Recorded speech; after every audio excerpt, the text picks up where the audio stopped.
खूबसूरत लड़की क्लब से बाहर निकलती है। जब वो बाहर निकलती है तो उसे 3 लड़के घूरते हैं और बदतमीजी करते हैं, अश्लील हरकतें करते हैं। जब वह लड़की उनका विरोध करती है तो उनकी हिम्मत और बढ़ जाती है और बदतमीजी पे उतर आते हैं। हाथापाई भी होती है, लेकिन वह लड़के नहीं भागते हैं।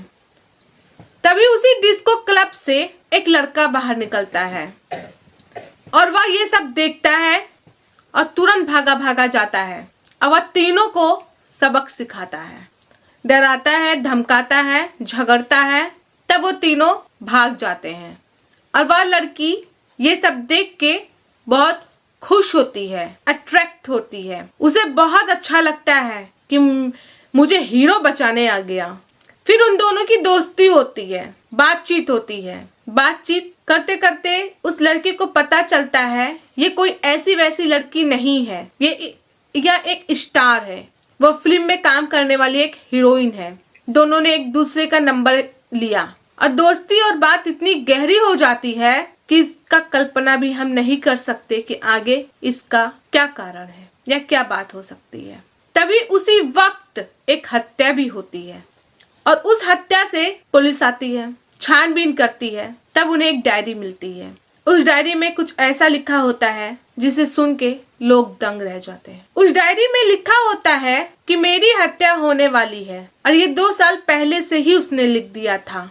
और पहले पन्ने पे भी कुछ ऐसा लिखा होता है जिसे पुलिस वाले शॉक होते हैं। उस पे लिखा रहता है कृपया मेरी डायरी को पढ़ने की कोशिश ना करें, दूर रहें।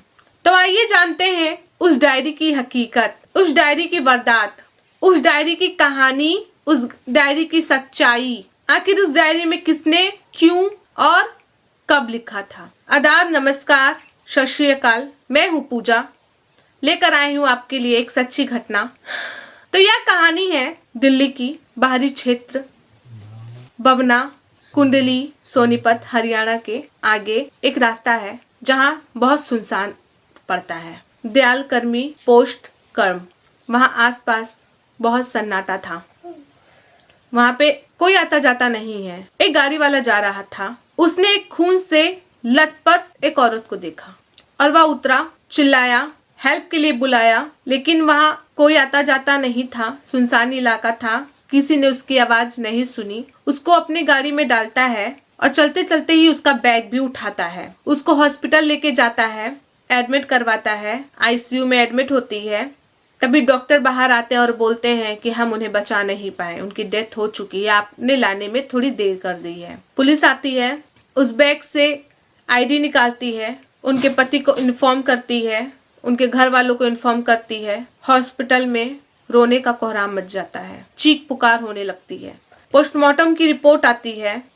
उसके गले में मंगलसूत्र था, चैन था, चूड़ी था, अंगूठी था, सारी चीजें थी, मोबाइल तक था, पैसे भी थे, सारी चीजें थी। ये लूट पाट का तो कोई केस ही नहीं था, ये हत्या का ही केस था। जिसने मारा वो हत्या ही करने के संजोग में आया था। उसने 2 गोली सीने पे मारी और 1 गोली पेट पर। लेकिन क्यों?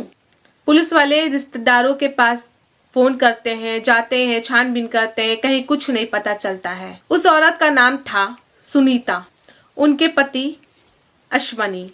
उनके 2 बच्चे भी होते हैं, एक लड़का एक लड़की। लड़की बड़ी होती है, लड़का छोटा होता है। बहुत छानबीन करने के बाद पुलिस को कहीं भी कुछ अता पता नहीं मिलता है। पुलिस सुनीता के कमरे में जाते हैं। तभी वहां पे एक डायरी मिलती है जिसमें लिखा होता है कि मुझे मेरी मौत पता है, मेरी हत्या होने वाली है। और ये आज नहीं, 2 साल पहले से ही सुनीता ने लिख रखा था। और पहले पन्ने पे लिखा था कृपया इस डायरी को खोलने की कोशिश ना करें, लेकिन पुलिस की मजबूरी थी। उसमें और भी बहुत कुछ लिखा हुआ था, जो कि पति के बारे में लिखा था, अश्वनी के बारे में, कि मेरे पति से मेरी नहीं बनती, वो घर नहीं आते हैं, उनका किसी के साथ अफेयर चल रहा है, वो हमें तलाक देने के बारे में दिन रात कहते हैं, लेकिन तलाक क्यों देना चाहते हैं। तो ये शुरू होती है 29 अक्टूबर 2018 सुबह 8 बजे से। जो वो लड़की डिस्को में मिलती है, बाहर डिस्को के बाहर मिलती है, अफेयर अश्वनी का उसी के साथ चल रहा था। उसका नाम था एंजल, क्योंकि वो बला की खूबसूरत थी। एंजल से अश्वनी प्यार करने लगा और एंजल भी उससे प्यार करने लगी। वो दोनों बिना शादी के रिलेशनशिप में थे, एक दूसरे के घर आते जाते थे, एक दूसरे से मिलते थे, तभी तो अश्वनी घर नहीं आता था। तो एंजल के पिता ने सोचा हमारी बेटी कहीं ऊंच नीच ना हो जाए, इससे अच्छा है कि अश्वनी तुम शादी कर लो। अश्वनी तो पहले से शादीशुदा था, इसलिए वो एंजल से शादी करने के लिए अपने पति को तलाक देना चाहता था और अपने पत्नी से बार बार बोलता था कि मुझे तलाक चाहिए। मतलब पत्नी नहीं मानती थी कि नहीं मुझे तलाक नहीं देना है, मेरे 2 बच्चे हैं। वो अपने बच्चों के बारे में भी सोचती थी और खुद के बारे में भी सोचती थी। किसी भी पत्नी के लिए आसान नहीं होता है कि इतने सालों का रिलेशन तोड़ देना। वो हमेशा तलाक के लिए मना कर देती थी और एंजल के पिता बिना तलाक की शादी नहीं मानते थे। तभी सारे लोगों ने मिलकर एक प्लान बनाया कि हम सुनीता का हत्या करेंगे। इसमें इन्वॉल्व थे अश्वनी, सुनीता के हस्बैंड, एंजल के पिता और उनके 2 मित्र और उनके मामा भी। सारे लोगों ने मिलकर प्लान बनाया कि हत्या का अंजाम कैसे देना है। तभी उनके मामा जी ने 2 शूटर को बुलाया। उनका नाम था यूसुफ और सलमान। शूटर में दोनों बहुत मास्टरमाइंड थे, उनका निशाना चूकता नहीं था। उन्होंने 1 लाख रुपए देने का बोला, लेकिन वो 1 लाख में नहीं मान रहे थे। 1.5 लाख हुआ, कुछ पैसे पहले देना था, उन्होंने दिया। 26 अक्टूबर 2018 जब सुनीता अपनी स्कूटी से स्कूल के लिए निकलती हैं, तभी रास्ते में उन्हें मारने के लिए दोनों निकल जाते हैं। लेकिन रास्ते में एक ढाबा पड़ता है जहां पे दोनों शूटर रुक जाते हैं समोसा खाने के लिए, और वो समोसा खाने में इतने मगन हो जाते हैं कि सुनीता कब निकल जाती है उन्हें पता नहीं चलता है।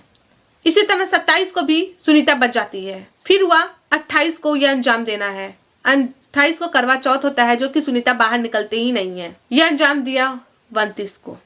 जब सुबह 8 बजे सुनीता अपने घर से निकलती हैं, तो उनके पति ने शूटर को इशारा किया और मिस कॉल दे दिया। तभी आधे रास्ते जब सुनीता पहुंचती हैं, तो दोनों शूटर ने उन्हें रोका और रास्ते के लिए पूछा। तभी वो जब मुड़ी और सामने हुई तो उनको गोलियों से मार दिया, उनकी हत्या कर दी। इसमें सारे लोग पकड़े जाते हैं, सुनीता के हस्बैंड, एंजल, उनके पिता और 2 उनके दोस्त और मामा यूसुफ और सलमान। सारे लोगों को कोर्ट में लेके जाया जाता है, लेकिन फिर उन्हें छोड़ भी दिया जाता है। आजकल हमारे देश में ऐसा ही होता है, कई केस पेंडिंग पड़े, कई केस तो देखा ही नहीं जाता है। अधिक पैसे वाले जाते हैं और तुरंत बाहर निकल भी आते हैं। इंसाफ की गुहार कबाड़े में ही चली जाती है।